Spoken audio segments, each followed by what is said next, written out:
After weeks of emotional pleas and marches across the country over the weekend, lawmakers may be taking a step toward changing some gun laws. This is far from a done deal, though. Yeah, Tiffany Liu is with us this morning in our newsroom with the latest. So, Tiffany, lawmakers have faced a lot of pressure to, quote, get something done. Yeah, absolutely, Kara. Mark, it's been almost 3 weeks since that shooting in Uvalde, and it is one of the main reasons things are moving at the Capitol so quickly. Now, just yesterday, U.S. senators announced an agreement related to gun safety. It was a bipartisan group of 20 senators involved in the discussion. Senators John Cornyn and Chris Murphy led that effort.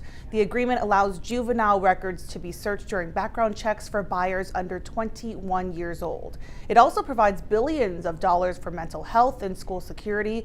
It'll close a so-called boyfriend loophole to expand restrictions for domestic violence abusers.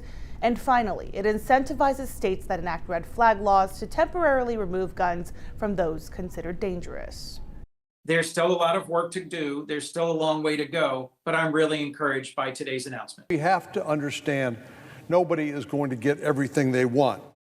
Now, in a statement, President Joe Biden said in part, obviously, it does not do everything I think is needed, but it reflects important steps in the right direction. Now, Senate Majority Leader Chuck Schumer says he will send the deal to the Senate floor as soon as possible. Advocates on either side aren't necessarily excited about this agreement, but if it does happen, it will be one of the more significant gun safety legislations to pass Congress in decades. Kara? Well, the town of Uvalde is going through a lot right now. They're still saying goodbyes to the 21 victims of the Robb Elementary shooting. Today, 10-year-old Tess Mata will be laid to rest. The last funeral in Uvalde is on Wednesday. Meanwhile, a state legislative committee investigating what happened in Uvalde will hold hearings this week. The committee meets Thursday and Friday at Uvalde City Hall. Local law enforcement officers and victims could be called to testify, but it's not expected to be open to the public. School safety has been top of mind the past few weeks, and many educators say safety is really what they're thinking about right now.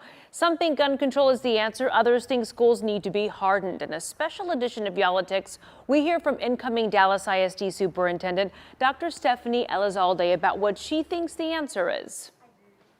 There is not one scenario right now that I could say putting a gun on my hip would make me feel safer or would make me feel safer as a superintendent in the school districts that I serve. Now, from a random safety checks to single entrance at schools, there's a lot that Dr. Elizalde touches on. You can listen to all of it on the latest episode of Politics right now, wherever you get your podcasts.